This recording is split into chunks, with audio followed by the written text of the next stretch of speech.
आता ही सून घाबरलेली, आता सासूच्या शब्दाचं बाहेर तर जाऊ शकत नाही, त्यामुळं तिने ठरवलं की आज हे बोलायचं. म्हणून ती पुन्हा आज रात्री कचरा टाकायला, जे खरकटं टाकायला गेली, तर तिला पुन्हा आवाज आला, मी येऊ का? तर ती म्हणाली, तुला मी सोडून, माणूस सोडून जे काय पाहिजे आहे ना ते बोल, मी देते, पण बाकी माणूस वगैरे मी देऊ शकत नाही. आता तिकडनं आवाज आला, ठीक आहे, पण मला वर्षातून 2दा 4 पायाचं तू आणून द्यायचं.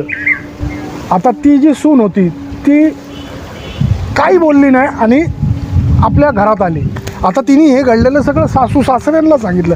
आता सासऱ्यापर्यंत ही गोष्ट गेली, तिच्या नवऱ्यापर्यंत गेली. आता त्यांनी ठरवलं की आज तू बोलायचं, ठीक आहे देते, तर तू कुठं भेटशील?